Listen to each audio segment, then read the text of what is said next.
আসসালামু আলাইকুম রহমতুল্লাহ।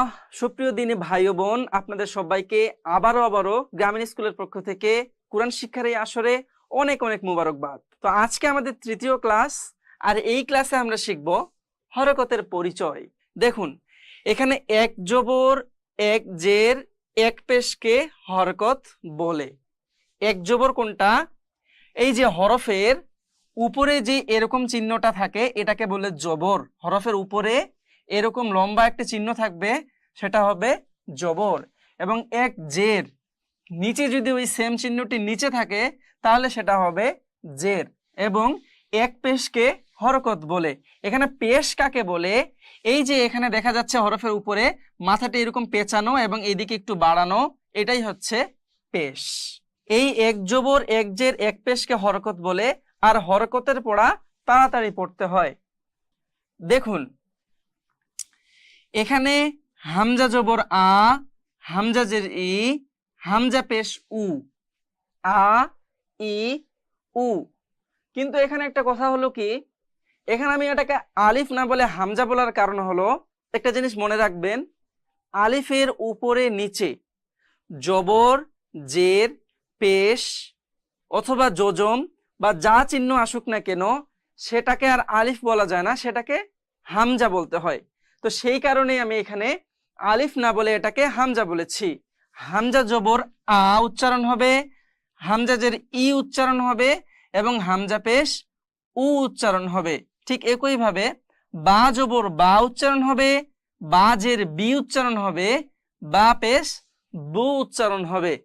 দেখুন, আমরা যখন বাংলা পড়তে যাই, বাংলাতে যেমন আকার আছে, তারপরে হিসিকার আছে, তারপরে উকার আছে। যেমন বো, এই বয়ের সাথে আমরা যদি আকার দেই তাহলে বা উচ্চারণ হয়। আবার এই বয়ের সাথে যদি আমরা ইকার দেই তাহলে বি উচ্চারণ হয়। এবং আবার এই বয়ের সাথে যদি উকার দেই তাহলে বু উচ্চারণ হয়।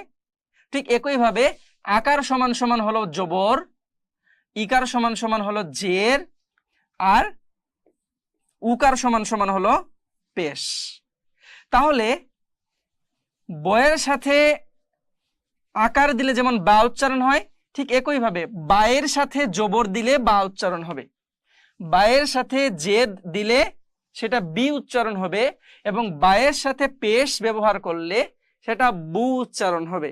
ঠিক একইভাবে প্রত্যেকটি হরফের সাথে আমাদের এই উচ্চারণগুলো করতে হবে। দেখুন, তা জবর তা, তা জের তি, তা পেশ তু, তা তি তু।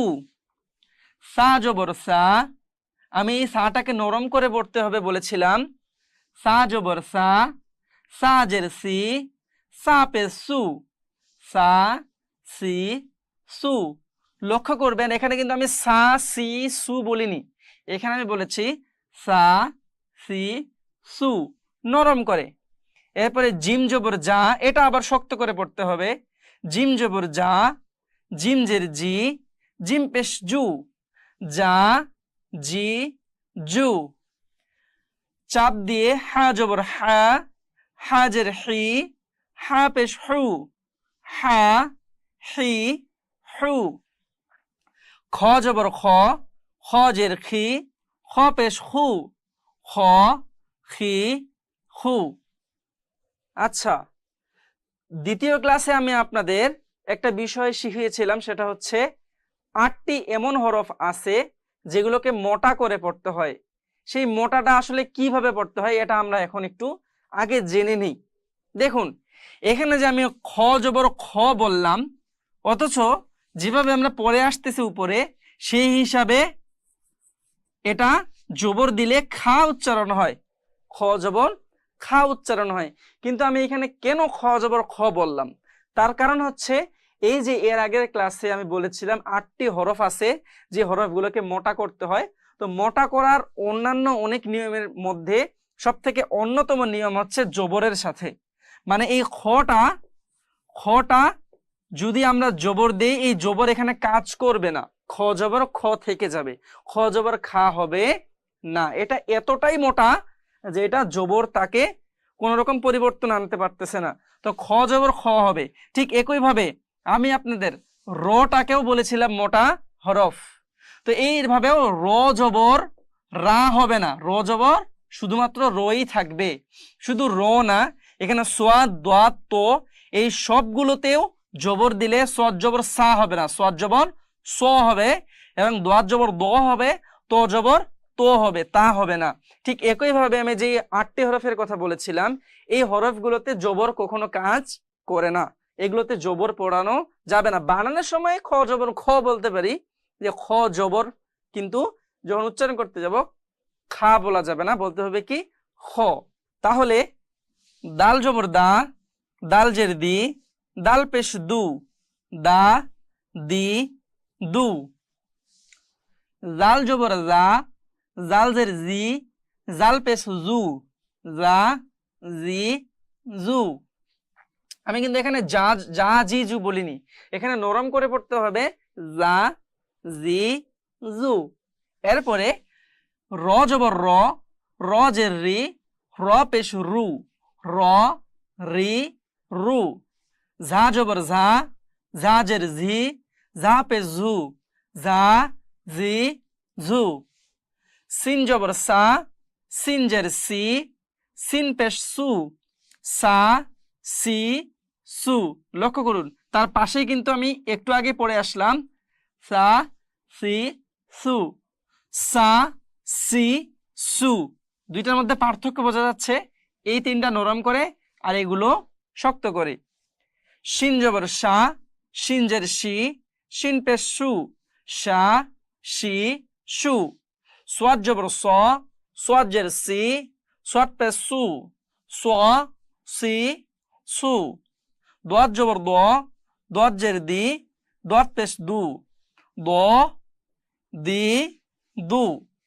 ত জবর ত, ত জের তি, ত পেশ তু, ত তি তু। এভাবে করে বানান করতে হবে। এরপরে এখানে লক্ষ্য করুন হরকত, মানে যেই হরফগুলো আমরা বানান করে করে আসছি হরকত দিয়ে, তার বাকি যে হরফগুলো ছিল সেগুলো এখানে দেওয়া আছে। জ জবর জ, জ জের জি, জ পেশ জু, জ জি জু। আইন জবর আ, আইন জের ই, আইন পেশ উ, আ ই উ। গইন জবর গ, এটা গইন জবর গা হবে না, গইন জবর গ, গইন জের গি, গইন পেশ গু, গ গি গু। ফা জবর ফা, ফা জের ফি, ফা পেশ ফু, ফা ফি ফু।